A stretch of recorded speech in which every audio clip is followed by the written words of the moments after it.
ഓം ശ്രീ സായിരാം. അന്തഃശ്വരയജ്ഞത്തിന്റെ ഇന്നത്തെ ദിവസത്തേക്ക് എല്ലാവർക്കും സ്വാഗതം. ഭഗവാന്റെ പദാരവിന്ദങ്ങളിൽ സാഷ്ടാംഗം നമസ്കരിച്ചുകൊണ്ട് എല്ലാവർക്കും സായിരാം. ഇന്ന് പറയുന്നത് വിജിത MM ആണ്. വിജിത വന്നിട്ടുണ്ടോ? സായിരാം വിജിത എത്തിയിട്ടുണ്ട്. ഉണ്ടല്ലേ? അപ്പൊ മോള് ഞാൻ ഓങ്കാരം പറഞ്ഞു കഴിഞ്ഞിട്ട് സായി ഗായത്രി പറഞ്ഞു കഴിയുമ്പോ വീഡിയോ ഓൺ ചെയ്തിട്ട് വായിക്കുക, വായിച്ചു കഴിഞ്ഞിട്ട് അനുഭവം പറയുക. ഓക്കെ? ശരി.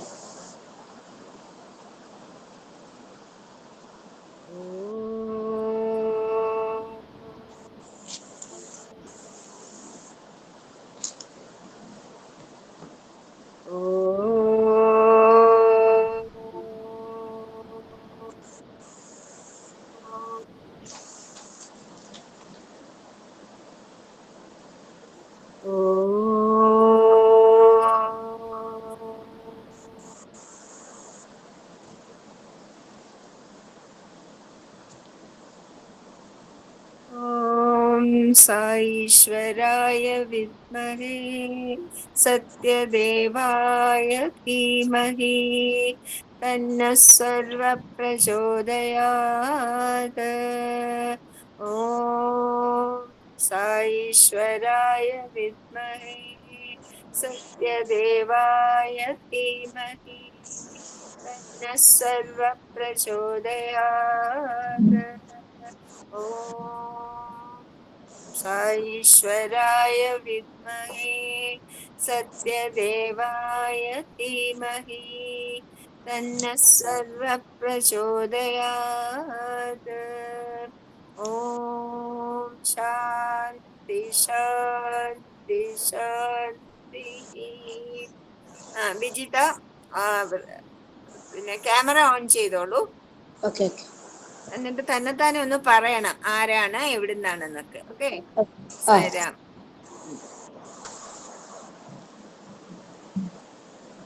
സായിറാം. ഭഗവാന്റെ പാദങ്ങളിൽ സാഷ്ടാംഗം നമസ്കരിച്ചുകൊണ്ട്, എൻ്റെ പേര് വിജിത. ഞാൻ സായി സ്നേഹിക്കുന്ന വിദ്യാർത്ഥിനിയാണ്. തുടങ്ങട്ടെ? തുടങ്ങിക്കോളൂ. മനുഷ്യന് സ്വന്തം ചിന്തകളെയും വാക്കുകളെയും പ്രവൃത്തികളെയും പരിശുദ്ധമാക്കാൻ കഴിയും. അതാണ് അവൻ്റെ വില. മനുഷ്യനുള്ള 3 ഉപകരണങ്ങളാണ്, അതായത് മനസ്സ്, നാവ്, കഴിവ്. ഇവ പരിശുദ്ധമായാൽ അവനെ അവ ഏറ്റവും ഉയർന്ന സ്ഥാനത്ത് എത്തിക്കും. എത്ര തന്നെ ചെറുതായാലും നാം ഉച്ചരിച്ച ഒരു വാക്കിന് അറ്റബോംബിൻ്റെ ശക്തിയുണ്ടെന്നറിയുക. നിരാശനായ ഒരാളോട് ഉന്മേഷകരമായ ഒരു വാചകം പറയാൻ അവന് ഒരു ആനയേക്കാൾ ശക്തി ലഭിക്കും. അതുപോലെ ശക്തനും സന്തുഷ്ടനുമായ ഒരാളോട് ദുഃഖവാർത്ത അറിയിച്ചാൽ അയാൾ ഉടനെ തളർന്നു പോകുന്നു. വാക്കുകൾക്ക് സുഹൃത്തുക്കളെ സംവദിക്കാനുള്ള, അതുപോലെ ശത്രുക്കളെ നേടാനും കഴിയും. ഒരാളുടെ നില ഉയർത്താനോ താഴ്ത്താനോ വാക്കുകൾക്ക് ശക്തിയുണ്ട്. അതുകൊണ്ട് വാക്കുകൾ മധുരവും മൃദുവായും സുഖകരവുമാക്കാൻ നാം ശീലിക്കണം. ഒരാളുടെ വാക്കുകൾ കേട്ടാൽ മറ്റുള്ളവർക്ക് അയാളെ വിലമതിക്കുന്നത് നാം കേൾക്കുന്ന വാക്കുകൾ ഒരു ടേപ്പിനെന്നതുപോലെ നമ്മുടെ മനസ്സിൽ പതിഞ്ഞു കിടക്കും. പറഞ്ഞയാൾ മരിച്ചു കഴിഞ്ഞാൽ പോലും അത് ശേഷിക്കും. നാം മരിച്ചു കഴിഞ്ഞാലും നമ്മുടെ ദുഷിച്ച ചിന്തകളുടെയും വാക്കുകളുടെയും സ്വാധീനവും മറ്റുള്ളവരിൽ മനസ്സിൽ അവശേഷിക്കും. അതുകൊണ്ട് ഒരിക്കലും ആരെയും വേദനിപ്പിക്കുന്ന, ദുഷിക്കുന്ന, അപമാനിക്കുന്ന വാക്കുകൾ നാം പറയരുത്. അപവാദം പറയുക വലിയ പാപമാണ്. പുരാതന മഹർഷിമാർ മൗനം ഒരു സാധനമായി അംഗീകരിക്കുന്നു. വാക്കുകളും ചിന്തകളും വളരെ പവിത്രമായി വയ്ക്കുക. നിങ്ങളിൽ ഓരോരുത്തരിലും ഞാൻ ഉണ്ട്. നിങ്ങളുടെ ചെറിയൊരു ചിന്ത വ്യതിയാനം പോലും എനിക്ക് അറിയും. മറ്റുള്ളവരെ സേവിക്കുക എന്ന ചിന്തയെ അകറ്റണം. ഇത് വളരെ പ്രധാനപ്പെട്ട ഒരു കാര്യമാണ്. മറ്റുള്ളവരെ സേവിക്കുമ്പോൾ നീ നിന്നെ തന്നെയാണ് സേവിക്കുന്നത്. എല്ലാവരെയും നിങ്ങളുടേതായി കാണും. സത്യത്തിൽ മറ്റുള്ളവർ അന്യരല്ല, അതെല്ലാം ഈശ്വരന്റെ രൂപങ്ങൾ തന്നെ. അതിനാൽ മാനവസേവ മാധവസേവ എന്നു തന്നെ കരുതുക. ഭക്തന്മാർക്ക് സന്തോഷവും നൽകാൻ വേണ്ടി ഞാൻ വസ്തുക്കൾ സൃഷ്ടിച്ചു നൽകുന്നു. ശ്ലോകത്തിൽ നിന്നും രക്ഷിക്കാനും അവർക്ക് മനഃശാന്തി നൽകാനും ആത്മീയമായ ഏകാഗ്രത നേടാനും അത് സഹായിക്കും. അല്ലാതെ അത് ആരെയും ആകർഷിക്കാനല്ല. ദാഹമുള്ളവർക്ക് കുടിനീർ കൊടുക്കുക, വിശപ്പുള്ളവർക്ക് ആഹാരം നൽകുക, അപരിചിതർക്ക് ഇരിക്കാൻ ഇടം കൊടുക്കുക. ഇഷ്ടമില്ലെങ്കിൽ നായെപ്പോലെ കുരയ്ക്കരുത്. ഞാൻ നിങ്ങളിലുമുണ്ട്. നിങ്ങൾ സ്വാഗതം ചെയ്യേണ്ട ആവശ്യമില്ല. ഞാൻ നിങ്ങൾ വിളിക്കുന്നത് കൊണ്ട് വരികയുമില്ല, നിരസിക്കുമ്പോൾ പോകുകയുമില്ല. ഞാൻ ഉള്ളപ്പോൾ എന്തിന് ഭയം? നിങ്ങളുടെ വിശ്വാസം മുഴുവനും എന്നിൽ അർപ്പിക്കൂ. ഞാൻ നിങ്ങളെ നയിക്കും, രക്ഷിക്കുകയും ചെയ്യാം. എൻ്റെ ചില വാക്കുകൾ നിന്റെ ഹൃദയത്തിൽ എഴുതാൻ ഞാൻ ആഗ്രഹിക്കുന്നു. പക്ഷേ ആ ഒഴിഞ്ഞ പേപ്പറിൽ എൻ്റെ പേരല്ലാതെ മറ്റൊന്നും കാണരുത്. സ്ത്രീകളാണ് കുടുംബവും രാഷ്ട്രീയവും ലോകവും കെട്ടിപ്പടുക്കുന്നത്. നിങ്ങൾ ഭാവി തലമുറകളെ വാർത്തെടുക്കുന്ന അമ്മമാരാണ്. അതുകൊണ്ട് നിങ്ങളുടെ ഹൃദയങ്ങളിൽ പ്രേമം, ബുദ്ധി, ആനന്ദം ഇവയെ പ്രതിഷ്ഠിക്കണം. നീ ഇന്ന് നേരിടുന്നതെല്ലാം നിന്റെ തന്നെ കർമ്മഫലങ്ങളാണ്. കാരണം ദുഃഖിപ്പിക്കുന്നതും കഷ്ടപ്പെടുത്തുന്നതും ഈശ്വരന്റെ ജോലിയല്ല. നിന്റെ യഥാർത്ഥ ദുഃഖം എന്നിൽ നിന്നുള്ള വിയോഗമാണെന്ന് നീ തിരിച്ചറിയുക. ഉന്നത തലങ്ങളിലേക്ക് ഇരിക്കുന്ന ധാരാളം പേർ സ്വാമിയുടെ അനുഗ്രഹത്തിനായി വരുന്നു. സ്വന്തം കാര്യത്തിനും ഉന്നത സ്ഥാനങ്ങളിൽ ലഭിക്കാനുമായിട്ടാണ് അവർ എല്ലാവരും വരുന്നത്. അവരവരുടെ ആഗ്രഹങ്ങൾ പൂർത്തീകരിക്കാൻ വരുന്നു. സ്വാമിയുടെ ആഗ്രഹം എന്തെന്നറിയാൻ ഒരുവനും വരുന്നില്ല. സ്വാമിക്ക് വേണ്ടി ആഗ്രഹിക്കുന്നവൻ എത്രയുണ്ട്? എല്ലാവരും വരുന്നത് സ്വന്തം കാര്യത്തിനായി മാത്രം. നിങ്ങൾക്ക് കഴിയുന്നത്ര ചെയ്തു കഴിഞ്ഞെങ്കിൽ അത് പോരാ എന്ന് തോന്നുമെങ്കിൽ എന്നെ വിളിക്കൂ. നിന്റെ കൃപയാൽ നിങ്ങളെ കൂടുതൽ ശക്തരാക്കാൻ ഞാൻ സദാ ഒരുങ്ങിയിരിക്കുകയാണ്. സുന്ദരമായ മുഖം വൃദ്ധാവസ്ഥയിലും പ്രാപിക്കും. ആരോഗ്യമുള്ള ശരീരത്തിനും മാറ്റം വരും. പക്ഷേ നന്മ നിറഞ്ഞ ഹൃദയം എന്നും അങ്ങനെ തന്നെയായിരിക്കും. എപ്പോഴെങ്കിലും നിങ്ങൾ ഒരു പ്രശ്നത്തിൽ പെട്ടാൽ എൻ്റെ ചിത്രത്തിൽ നോക്കൂ. സൈറാം എന്ന് ജപിക്കാൻ തുടങ്ങൂ. നിങ്ങളുടെ സകല സംശയങ്ങളും ഞാൻ മാറ്റിത്തരും, വഴി വ്യക്തമാക്കും, നിങ്ങളെ വിജയിപ്പിക്കുകയും. വാക്കുകളും ചിന്തകളും വളരെ പവിത്രമായി വയ്ക്കുക. നിങ്ങളിൽ ഓരോരുത്തരും ഞാൻ ഉണ്ട്. നിങ്ങളുടെ ചെറിയൊരു ചിന്ത വ്യതിയാനം പോലും എനിക്കറിയാം. 2 കാര്യങ്ങൾ മറക്കരുത്: മരണത്തെയും ഈശ്വരനെയും. 2 കാര്യങ്ങൾ മറക്കണം: നമ്മെ ഉപദ്രവിക്കുന്ന കാര്യം, നാം സഹായിക്കുന്ന കാര്യം. സൂര്യരശ്മികൾ സമുദ്രത്തിൽ നിന്നും ജലം നീരാവിയാക്കി വലിച്ചെടുത്ത് മേഘങ്ങളാക്കി ഭൂമിയിൽ മഴയായി തിരിച്ചു കൊടുക്കുന്നു. മഴ നദിയായി പരിണമിച്ച് സമുദ്രത്തിൽ തിരിച്ചെത്തുന്നു. അതുപോലെ ഇന്ദ്രിയങ്ങൾ ലോകവുമായി ബന്ധപ്പെട്ട പവനവും ശാശ്വതയും ആയ അനുഭവങ്ങൾ മാത്രം സ്വരൂപിക്കണം. മനസ്സുകൊണ്ട് അവയെ അവനവനും സമൂഹത്തിനും ഗുണകരമായി ഉപയോഗിക്കണം. അവയാണ് സത്യം, ധർമ്മം, ശാന്തി, അഹിംസ, പ്രേമം എന്നിവ. ലോകമെമ്പാടുമുള്ള എഴുത്തുകാരെ, കവികളെ ഇന്ന് ബാധിച്ചിരിക്കുന്ന ഒരു ഭയങ്കര രോഗമുണ്ട്. കാലങ്ങളിലൂടെയും തെളിയിക്കപ്പെട്ട മഹത്തുക്കൾ ആദരിക്കുന്ന പുരാതനമായ എല്ലാറ്റിനെയും നിസ്വൽക്കരിക്കുന്ന, പുച്ഛിച്ചു തള്ളുക എന്ന രോഗം.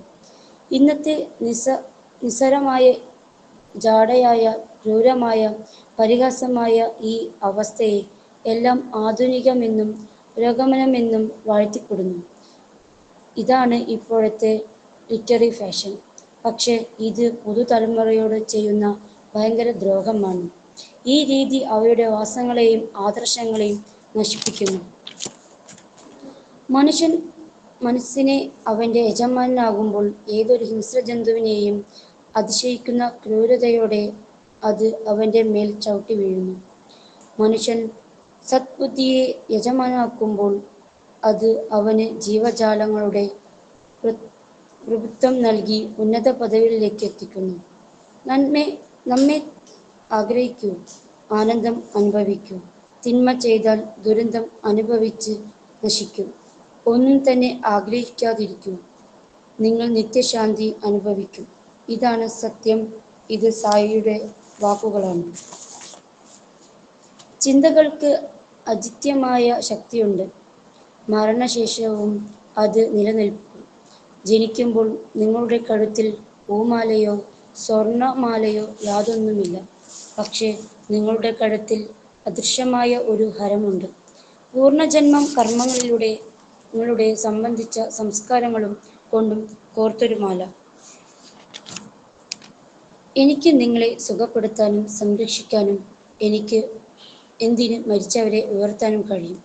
ഒരു വ്യവസ്ഥ. ഒരുവൻ അത് സ്വീകരിക്കാനുള്ള ആധ്യാത്മിക തലങ്ങളിലായിരിക്കണം. അത് വൈദ്യുതിയുടെ പോസിറ്റീവ് നെഗറ്റീവ് കറന്റ് പോലെയാണ്. എന്നോടുള്ള നിങ്ങളുടെ ഭക്തി നെഗറ്റീവ് കറന്റ്, എൻ്റേത് പോസിറ്റീവ്. അത് രണ്ടും ഒരുമിക്കുമ്പോൾ നിങ്ങൾ അത്ഭുതങ്ങൾ എന്നും വിളിക്കുന്നു. സംഭവങ്ങൾ പ്രകടനമാകുന്നു. നീ മോള് അനുഭവം പറഞ്ഞോളൂ കേട്ടോ. സാര ഓക്കെ സാർ. നല്ല വായനയായിരുന്നു. ഓക്കെ സായിറാം. എൻ്റെ പേര് വിജിത. ഞാൻ പഠിക്കുന്നത് ഡിഗ്രിയിലാണ്. ഞാനൊരു സാഹിത്യ വിദ്യാർത്ഥിനി കൂടിയാണ്. ഞങ്ങളുടെ ഒരു ജീവിതം, പണ്ടത്തെ ഒരു ജീവിതം എന്ന് പറയുമ്പോൾ ഞങ്ങൾക്ക് സ്വന്തമായിട്ട് സ്ഥലമോ ഒരു ഭൂമിയോ അതൊരു വീടോ ഒന്നും ഇല്ലാത്തൊരു സാഹചര്യത്തിൽ നിന്നാണ്. അപ്പോൾ ഞങ്ങളിൽ അങ്ങനെ ഇരിക്കുമ്പോഴാണ് ഞങ്ങളിലേക്ക് ഞങ്ങളുടെ ദേവി സാറ് ഞങ്ങളുടെ ഇടയിലേക്ക് കയറി വന്നത്. അങ്ങനെയാണ് ഞാൻ ചെറുപ്പം തൊട്ടേ എനിക്കന്ന് ഒരു 5 വയസ്സ് ഒരു പ്രായമുള്ളൂ. അപ്പോഴാണ് ഞാൻ സാറ് എന്നെ ഒന്ന് വിളിക്കുന്നതും ഹോസ്റ്റലിൽ ഉണ്ടോ എന്ന് ചോദിച്ചിട്ട്, എനിക്കന്ന് എന്താ ഹോസ്റ്റലെന്നും എവിടേക്കാ പോകണമെന്നൊന്നും അറിയില്ല. അപ്പോൾ എൻ്റെ കൂടെ ഏട്ടന്മാരും സാറിങ്ങനെ കൊണ്ടുപോയപ്പോൾ ഞാനും അന്ന് ഉണ്ടെന്ന് പറഞ്ഞ് അവരുടെ കൂടെ ഇങ്ങനെ വരായിരുന്നു. ഞങ്ങളുടെ ഹോസ്റ്റൽ എന്ന് പറയുമ്പോൾ ആദ്യം ഞങ്ങളൊരു വാടകക്കെട്ടിടത്തിലായിരുന്നു താമസിച്ചിരുന്നത്. പിന്നെ ഞങ്ങളങ്ങനെ 2014 പുതിയ കെട്ടിടത്തിലേക്ക് മാറി. ഞങ്ങളുടെ ഹോസ്റ്റൽ എന്ന് പറയുമ്പോൾ ഞങ്ങൾക്ക് ഇത്രയും നല്ലൊരു ഹോസ്റ്റൽ പണിഞ്ഞത് ഞങ്ങളുടെ കുമരകുട്ടി സാറും പത്മ ടീച്ചറുമാണ്. എൻ്റെ മനസ്സിൽ ഇപ്പോഴും അവരെ ഉള്ളിലുണ്ട്. പിന്നെ എൻ്റെ ഒരു അനുഭവം, ഞാൻ സാമിലേക്ക് എത്തിപ്പെട്ടത് ഞാൻ പുതിയൊരു ഹോസ്റ്റലിലേക്ക് വരുമ്പോഴാണ്. എനിക്കന്ന് ഭജന എന്താണോ വേദങ്ങൾ എന്താ കുറിച്ചൊന്നും എനിക്കറിയില്ല. എല്ലാവരും ഇങ്ങനെ പറഞ്ഞില്ല ഞങ്ങൾക്ക് ഇങ്ങനെ ഇതാണ് ഭജന വേദം. പക്ഷെ അതൊന്നും ഉൾക്കൊള്ളാനുള്ള ആ ഒരു ഇത് ഞങ്ങൾക്ക് അപ്പം ഉണ്ടായിരുന്നില്ലായിരുന്നു. പിന്നെ പുതിയ ഇതിലേക്ക് ഞങ്ങൾക്ക് ബാല്യ ക്ലാസ്, അതുപോലെ ഞങ്ങൾക്ക് അന്ന് ആദ്യം ബാല്യ ക്ലാസ് എടുത്തത് ശ്രീമതി ടീച്ചറായിരുന്നു. പിന്നെ ഞങ്ങൾക്ക് വേദം പഠിച്ചിരുന്നത് രാമകൃഷ്ണൻ സാറും ഭജന ഞങ്ങൾക്ക് പഠിച്ചിരുന്നത് ഗോപാലകൃഷ്ണ സാറുമായിരുന്നു. ഗോപാലകൃഷ്ണ സാറിലൂടെയാണ് ഞങ്ങൾ ഭജന പഠിക്കാൻ തുടങ്ങിയത്. സാറിങ്ങനെ എപ്പോഴും വരും, ഞങ്ങൾ എല്ലാവരെയും ഒരുമിച്ചിരുന്ന് ഞങ്ങൾക്ക് ഭജനയും പഠിപ്പിച്ചു തരും. അതുപോലെ വേദം ചൊല്ലാൻ സാർ രാമകൃഷ്ണൻ സാർ ഞങ്ങളെ പതിയെ വേദം പഠിപ്പിക്കാൻ തുടങ്ങി. പിന്നെ എൻ്റെ ഒരു അനുഭവം എന്ന് പറയുമ്പോൾ ഞാൻ ഒരിക്കൽ ഒരു ദിവസം ഉറങ്ങിക്കിടക്കായിരുന്നു രാത്രി സമയത്ത്. അന്ന് എനിക്ക് അന്ന് ഞാൻ അത്ര നല്ല സങ്കടത്തിലായിരുന്നു. അപ്പം ഞാൻ അങ്ങനെ ഭഗവാനെ വിളിച്ചു, ഈശ്വരാ എനിക്ക് ഭയങ്കര സങ്കടമുണ്ട്, എന്ത് ചെയ്യണമെന്ന് എനിക്കറിയില്ല. അങ്ങനെ ഇരിക്കുമ്പോൾ എനിക്ക് കടന്നിട്ടും ആ സമയത്ത് ഉറക്കം വന്നില്ല. എത്ര കിടന്നിട്ടും അപ്പോൾ ഉറക്കം വന്നില്ല. പിന്നെ ഞാനത് ഭഗവാനിങ്ങനെ വിളിച്ചു, ഈശ്വരാന്ന് വിളിച്ചോണ്ട് എൻ്റെ ജീവിതത്തിൽ അന്നാ ഞാൻ അന്ന് എനിക്ക് എന്താ ചെയ്യണമെന്നറിയില്ല. ആ ഭഗവാനെ എന്ന് വിളിച്ച സമയത്ത് ഈശ്വരൻ്റെ തലയിൽ വെച്ച് അനുഗ്രഹിക്കുന്ന പോലെ എനിക്ക് തോന്നി. അന്ന് ഞാൻ ഉറങ്ങിയില്ല. ഭഗവാൻ എൻ്റെ തലയിൽ വന്ന് അനുഗ്രഹിക്കുന്ന പോലെ, ആരെ വിളിക്കണമെന്നോ എന്താ വിളിക്കണമെന്നോ പോലെ എനിക്ക് ആ ഒരു ടൈമിൽ അറിയില്ലായിരുന്നു. പിന്നെ ഒരു ഇതിലുണ്ടായിരുന്നത് അന്ന് ഹോസ്പിറ്റലിലൊരു കേസ് ഉണ്ടായിരുന്നു. അന്ന് ഏട്ടനെന്തോ പെട്ടെന്ന് വയ്യാന്ന് പറഞ്ഞു. ഞാൻ 6ൽ പഠിക്കുമ്പോൾ എൻ്റെ ഒരു ഇതിൽ ഞാൻ ഇങ്ങനെ ഡയറി പോലെ എഴുതും. ഞാനും സ്വാമിയായിട്ടൊരു ഡയറി എഴുതും. എനിക്ക് പറയേണ്ടതൊക്കെ ഞാൻ ആ ഡയറിൽ എപ്പോഴും ഞാൻ കുറിച്ച് വെക്കുമായിരുന്നു. അത് എൻ്റെ ഒരു ഇഷ്ടം കൊണ്ട് ഞാൻ അങ്ങനെ എഴുതിയേക്കണം. കാരണം സ്വാമി എന്നിലുണ്ട് എന്നുള്ളൊരു, സ്വാമി എൻ്റെ ഒരു വിളി കേൾക്കുന്നൊരു ഇതിൽ ഞാനങ്ങനെ എപ്പോഴും ഡയറി എഴുതി വെക്കും.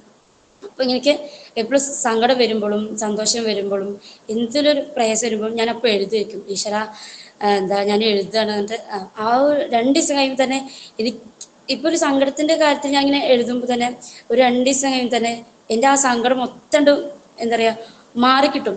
ഞാൻ ആ എഴുതിയത് നീ വിഷമിക്കണ്ട, ഞാൻ നിൻ്റെ കൂടെ ഉണ്ട് എപ്പോഴും എന്ന ഒരു ഇതിൽ എനിക്ക് എപ്പോഴും അത് അനുഭവിക്കാൻ പറ്റിയിരുന്നു. ഈ ഒരു ഹോസ്റ്റൽ വന്നുകൊണ്ടാണ് സ്വാമിനെ കുറിച്ച് അറിയാനും എന്താ സ്വാമി ഞങ്ങളുടെ കൂടെ ഉണ്ടെന്ന് അറിയാനും കഴിഞ്ഞത്. പിന്നെ എനിക്ക് ഈ ഒരു ഹോസ്റ്റലിൽ വന്നുകൊണ്ടാണ് കാരണം ഈ ഹോസ്റ്റലിൽ കിട്ടിയതിൻ്റെ ഭഗവാന്റെ ഏറ്റവും വലിയ അനുഗ്രഹമായിട്ടാണ് ഞാൻ കാണുന്നത്. കാരണം ഭഗവാന്റെ കുട്ടികളായതുകൊണ്ടാണ് ഈ ഒരു ഹോസ്റ്റലിലേക്ക് എനിക്ക് വരാൻ കഴിഞ്ഞത്. പിന്നെന്ന് പറയാനുള്ളത് അന്ന് പിന്നെ ഭജന, പണ്ടൊക്കെ ഞങ്ങൾ ഭജന ചൊല്ലാൻ ഭയങ്കര പേടിയായിരുന്നു. ഇത് എന്താണെന്ന് പോലും അറിയില്ലായിരുന്നു. അപ്പോൾ ഇങ്ങനെ സാറ് പറഞ്ഞു പേടിക്കണ്ട. ഞങ്ങൾക്കിങ്ങനെ എല്ലാവരെയും ഇരുത്തി ഭജന സാറ് ഞങ്ങൾക്ക് ഗോപേശ സാറ് ഞങ്ങളെ ഇരുത്തി ഇങ്ങനെ ഭജന പഠിപ്പിച്ചു തരും. ആദ്യം ഞങ്ങൾക്കൊരു ഭജന പഠിപ്പിച്ചു തന്നിട്ട് ആ ഭജന ഇങ്ങനെ ചൊല്ലി കേൾപ്പിക്കാൻ പറ്റും. അങ്ങനെയാണ് ഞാൻ ഈ ഭജനൊക്കെ ഇങ്ങനെ പഠിച്ചത്. ഇപ്പം എനിക്ക് ഭജന ചൊല്ലാനും അതുപോലെ വേദങ്ങൾ ചൊല്ലാനും അറിയാം. നമ്മൾ ഈ പാഠപുസ്തകം പഠിക്കുന്ന പോലെ ഭജനയും അതുപോലെ ഈ വേദങ്ങൾ നന്നായിട്ട് ഞങ്ങൾക്ക് ചൊല്ലാൻ പറ്റിയത് തന്നെ ഇവിടെ വന്നുകൊണ്ടാണ്. പിന്നെ എൻ്റെ ഒരു ആഗ്രഹം എന്ന് പറയുന്നത് ഇതുവരെയായിട്ടും ഭഗവാനെ നേരിട്ട് കാണാനോ പുട്ടപ്പുറത്ത് പോകാനോ എനിക്ക് ഇതുവരെയായിട്ടും കഴിഞ്ഞിട്ടില്ല. പക്ഷെ അവസരം വന്നു. അപ്പോൾ എനിക്ക് പുട്ടപ്പുറത്ത് പോകാനൊരു അവസരം കിട്ടിയിരുന്നു. പക്ഷെ എനിക്ക് അപ്പോഴുണ്ടായ ഒരു പ്രായം ഞാൻ ചെറിയ കുട്ടിക്കാലമായിരുന്നു. അപ്പോൾ എനിക്കത് പോകാൻ പറ്റിയിട്ടുണ്ടായിരുന്നില്ല. അപ്പോൾ ഇരിക്കുമ്പോഴാണ് ഒരു ദിവസം ഇങ്ങനെ ഞങ്ങളുടെ ഹോസ്റ്റലിൽ നിന്ന് ഇങ്ങനെ പുട്ടപ്പുറത്ത് പോകുന്നുണ്ട് പറഞ്ഞു. പക്ഷെ അത് ബോയ്സിനായിരുന്നു പറ്റിയിരുന്നു. പക്ഷെ എന്തായാലും ഈ പ്രാവശ്യം ഗേൾസിനെ കൂടി കൊണ്ടുപോകാമെന്ന് ഞങ്ങൾക്ക് പറഞ്ഞിരുന്നു. എൻ്റെ ഏറ്റവും വലിയ ഒരു ഇതാണ്. എനിക്ക് എങ്ങനെയെങ്കിലും എനിക്കൊന്ന് പുട്ടപ്പുറത്തൊന്ന് കാണാൻ നല്ല ആഗ്രഹം ഉണ്ടായിരുന്നു. പക്ഷെ സ്വാമിനെ കാണാൻ പറ്റുന്ന സങ്കടമൊന്നുമില്ല. പക്ഷെ ഞങ്ങളിൽ സ്വാമിയിലേക്ക് എത്തിച്ചത് വലിയ സാറും കുമരകുട്ടി സാറും പത്മ ടീച്ചറും അതുപോലെ വേദചന്ദ്രൻ രാമകൃഷ്ണൻ സാറും ഭജന സാറുകളിലൂടെയാണ് ഞങ്ങൾ സ്വാമിയിലേക്ക് ഇങ്ങനെ എത്തിപ്പെട്ടത് തന്നെ അറിയാം. അതൊക്കെ തന്നെ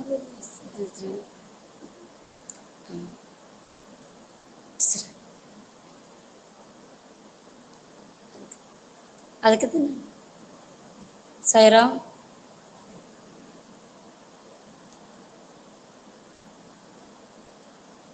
കേൾക്കുന്നില്ല, ഒന്ന് അങ്ങോട്ടും ഇങ്ങോട്ടും നീങ്ങിയിരുന്നാ മതി. ചിലപ്പോഴേ പറഞ്ഞോളൂ. അതൊക്കെ പിന്നെന്താ പറഞ്ഞോളൂ, പറഞ്ഞ് കേൾക്കുന്നില്ല. ഓക്കെ, ഇപ്പൊ കേൾക്കുന്നുണ്ടോ? ഇപ്പൊ കേൾക്കുന്നു.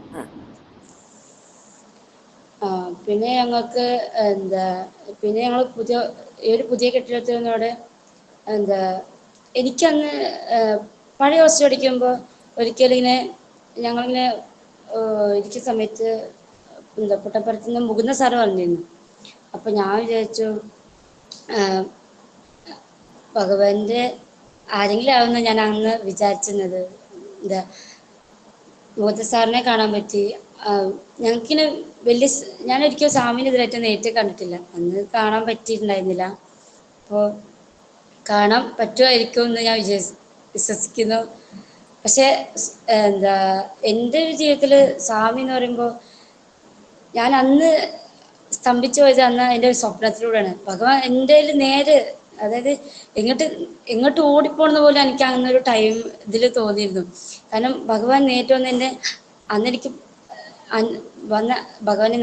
ഭഗവാനെ കാണാൻ പറ്റിയില്ല എന്നൊരു സങ്കടത്തോടെ ഇരിക്കുമ്പോഴാണ് ഭഗവാൻ ആ സ്വപ്നത്തിൽ എൻ്റെ തല വന്ന് അനുഗ്രഹിക്കുന്ന ഇതിലെനിക്ക് കാണാൻ പറ്റി. അതിലൂടെ ഭഗവാൻ എനിക്ക് നേരിട്ട് കാണാൻ പറ്റിയാണ് എൻ്റെ ഒരു സന്തോഷം എന്ന് പറയുന്നത്.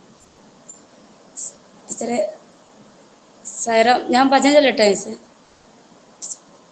പറഞ്ഞോളൂ, സമയമുണ്ട്.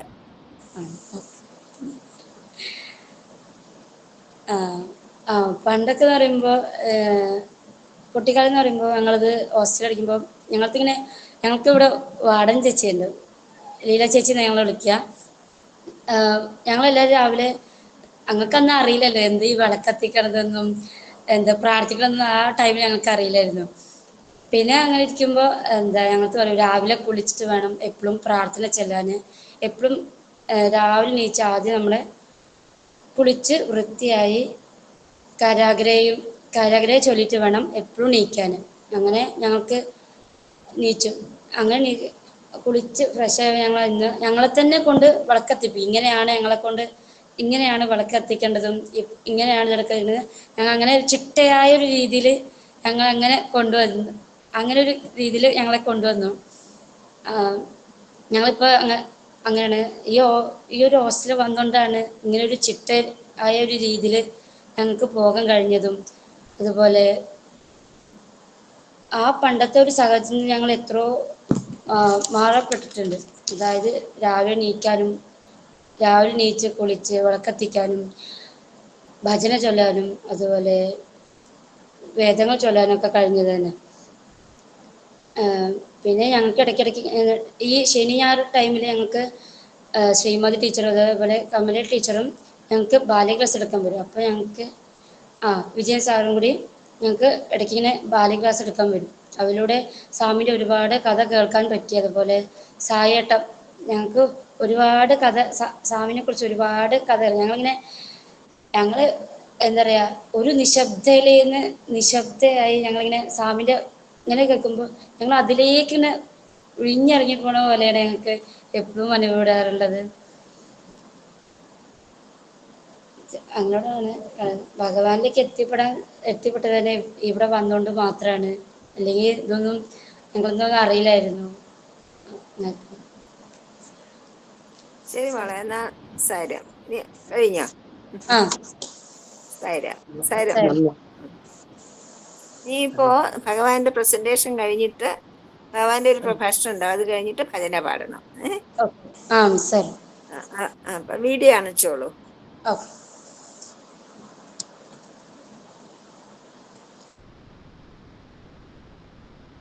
സാര മാരുതി പ്രസന്റ് ചെയ്യൂ ഭഗവാന്റെ.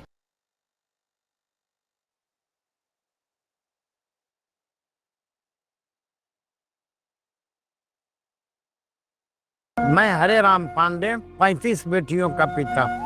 मेरी बेटियां उस माता पिता के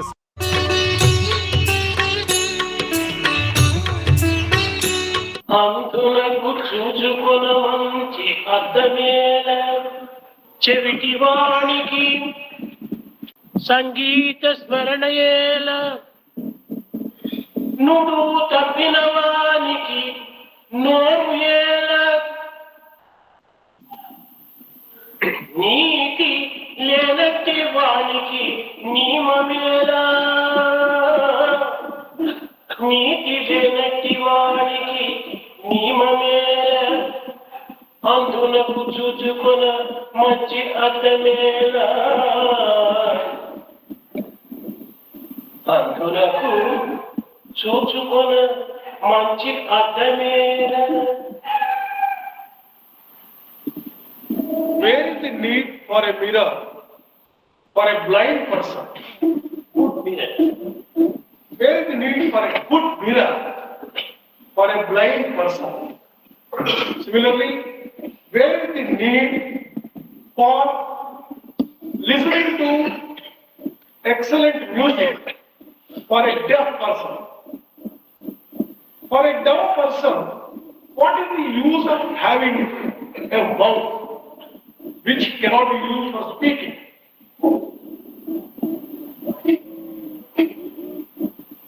For one who breaks one's promise, why should he have a mouth at all? For a person who does not observe morality, where is the need for rules or regulations? Morality.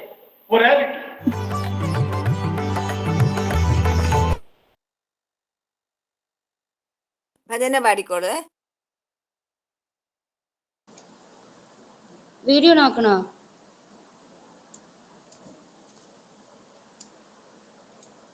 എന്നല്ല.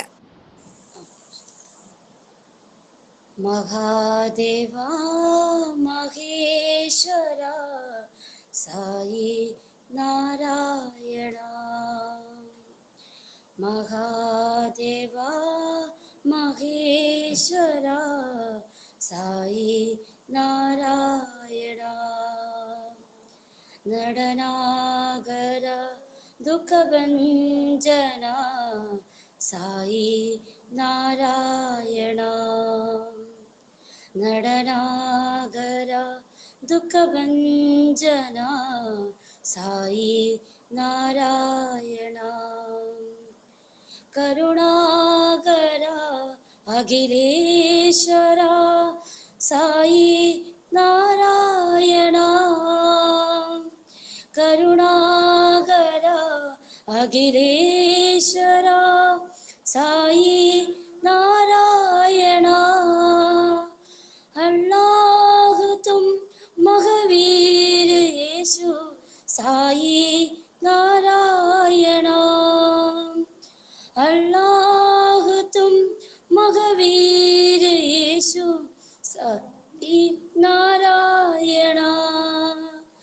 ഹൃദയേശ്വര പർത്തീശ്വര സായി നാരായണ.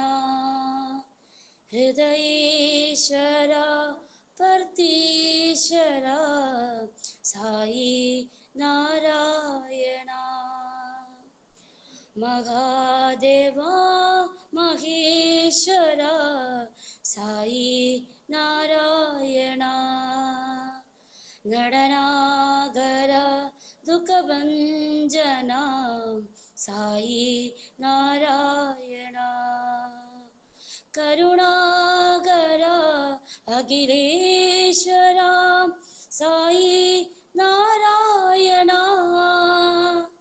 അല്ലാഹ് തും മഹാവീർ യേശു സായി നാരായണ. ഹൃദയേശ്വര പർത്തീശ്വര സായി നാരായണ. ഹൃദയേശ്വര പർത്തീശ്വര സായി നാരായണ. മഹാദേവാ മഹേശ്വര സായി നാരായണ. ഓം Shri സാറാം. Very nice മോളെ, നന്നായിട്ട് ഭജന പാടി കേട്ടോ. Very good, thank you so much. Sai ഉപമ.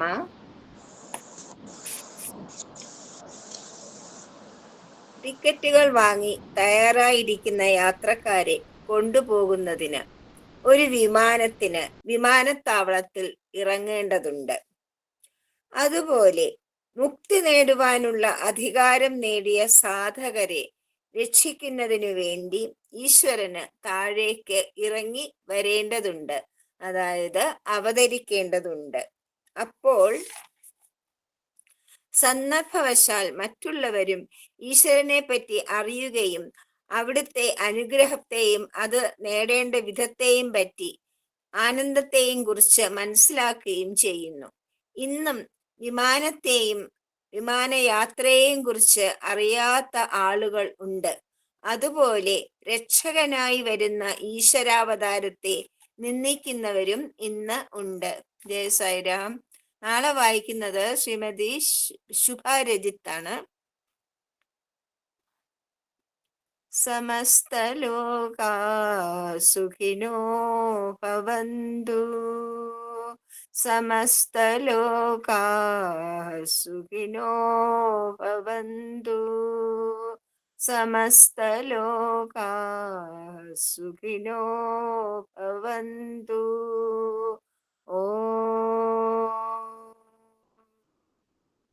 ശാന്തി ശാന്തി ശാന്തി. ജയ സായിരാം. സായിരാം സായിരാം സായിരാം സായിരാം സായിരാം സായിരാം.